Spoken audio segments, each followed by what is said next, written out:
Welcome to my channel. For today's video, I'm going to share our version of the savory fried chicken. You can cook this for your Christmas Eve dinner. It is easy to cook because it only needs 3 steps. Number 1, making the brine. Number 2, steaming the chicken. Number 3, frying the chicken. Let's start cooking!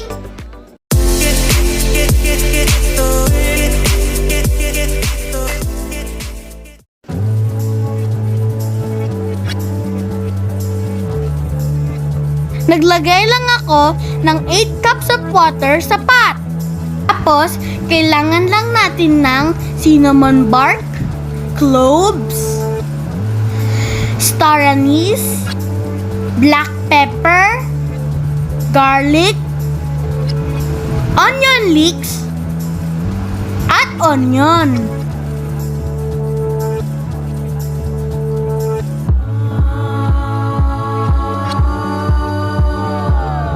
Kailangan din natin ng asin,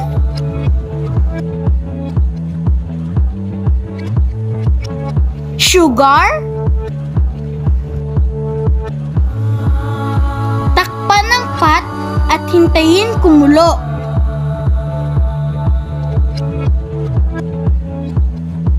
Kapag kumukulo na, pwede na patayin ang stove. Palalamigin lang natin ito. Ngayon, gawa na ang ating brine solution.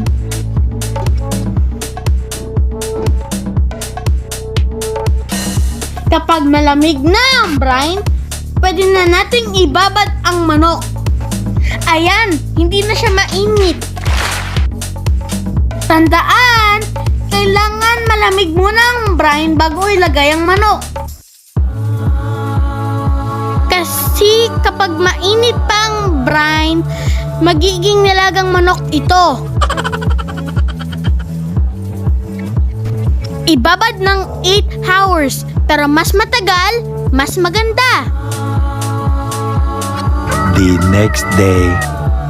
Ito na ngayon ang binabad natin na manok. Nilipat ko lang sa mas maliit na lalagyan kasi hindi kasya sa rep namin. Pwede na tanggalin ang manok sa brine solution. I-wash din ang manok sa running water.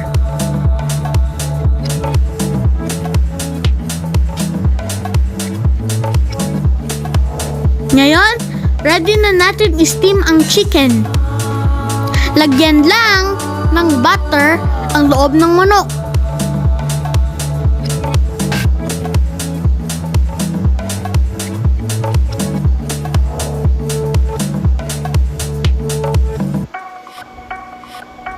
Pinatalian ko lang kay Daddy ang legs ng manok. Maglagay ng 2.5 cups ng tubig sa ating steamer. Kapag kumukulo na ang ating tubig, pwede nang ilagay ang manok. Tandaan, wag itapan ng tubig sa steamer dahil yan ang gagamitin natin para sa paggawa ng gravy.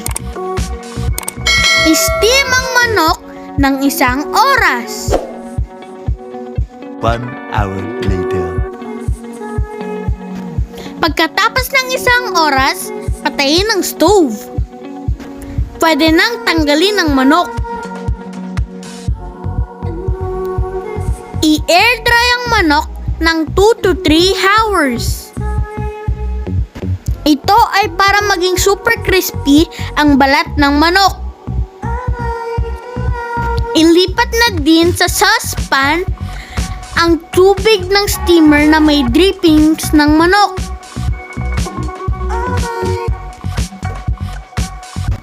Ito na ngayon ang tubig na nasa steamer. Sobrang malasa ito kasi may drippings na to ng manok. Sisimulan na natin ang paggawa ng gravy. Lagyan lang ng garlic powder. Kailangan din ng onion powder. Mas masarap sana kung may onion powder. Kaso lang, naubusan na kami. Maglagay din ng white pepper.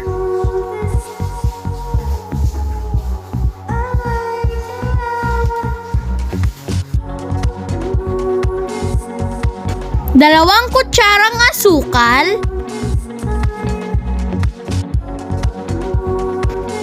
Haluin ng maigi at isimmer ng 5 minutes.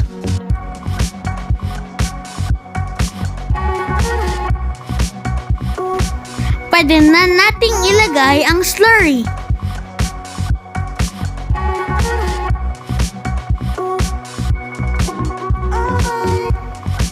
Ito ay para lumapot ang ating gravy.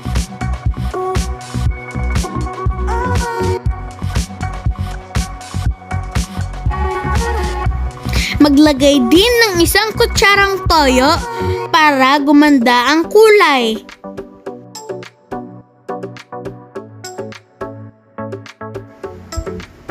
Ayan!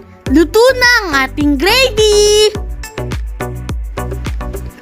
Pwede na natin itong tikman. Pwede din kayo maglagay ng asin at paminta, depende sa inyong panlasa. Pero, para sa akin, okay na ang ating gravy.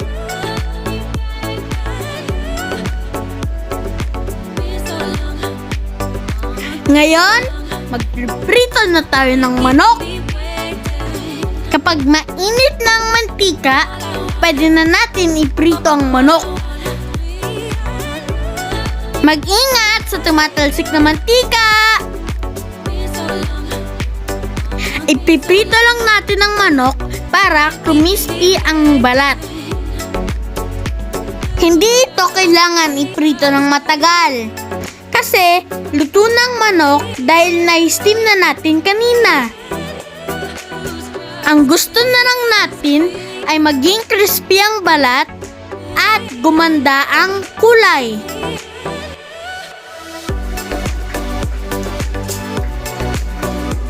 Iprito rin ang kabilang side.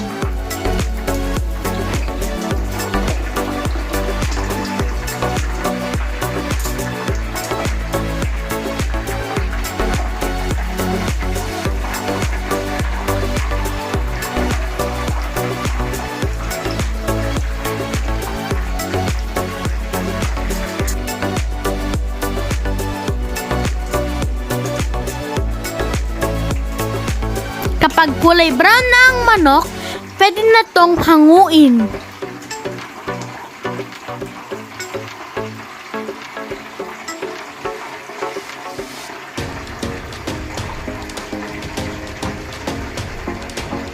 Patuluin ang excess oil.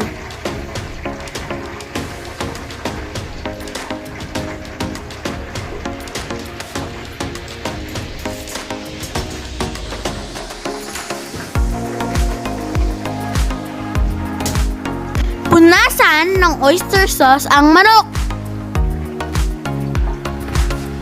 Ito ay magbibigay ng kintab at umami taste.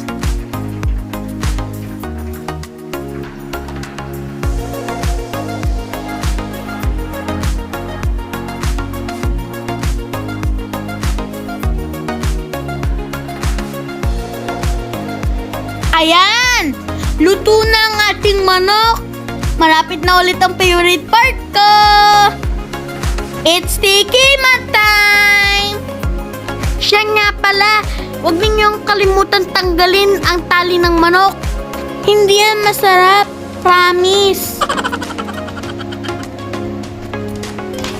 Medyo matagal lang siyang gawin, pero worth it. Kasi gravy pa lang, ulam na. Sobrang crispy ng balat. Ayan, napasa pa niya ako.